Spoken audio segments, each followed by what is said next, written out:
বলো তো দেখি, পতাকায় মোদের কয়টি রং আছে? শিক্ষক এসে শুধালেন হেসে দ্বিতীয় শ্রেণীর কাছে।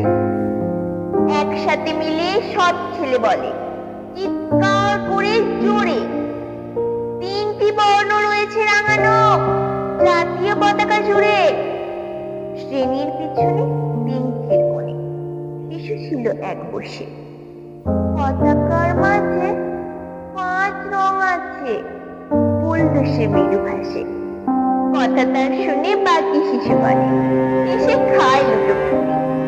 শিক্ষক রেগে বলেন হেঁকে, বোঝাও বোঝাও কি করে 5টি।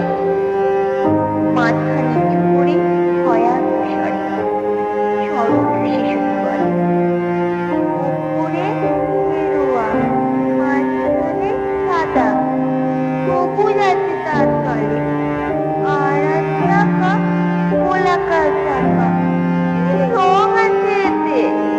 শিক্ষক বলে এদিকে ধরলে তবুও হচ্ছে 4টে।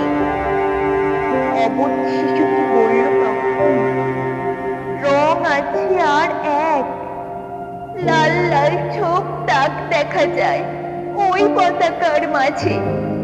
বাবাকে যখন আনলে ওরা কফিনের ঢাকা খুলে, জড়ানো রয়েছে দেহখানা তার পতাকা আর ফুলে। রক্তের দাগে ছিল লাল ছোপ ওই পতাকার মাঝে।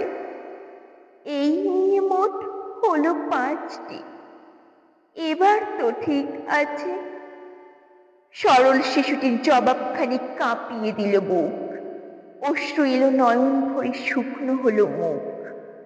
আজও যারা দেশের জন্য করছে বলিদান, স্বাধীনতার শহীদ সম তাদের অমর প্রাণ। হয়েছি স্বাধীন, পেরিয়ে গেছি 70টি বছর, দেশ বাঁচাতে যাচ্ছে যে প্রাণ, রাখছি কি তার খবর?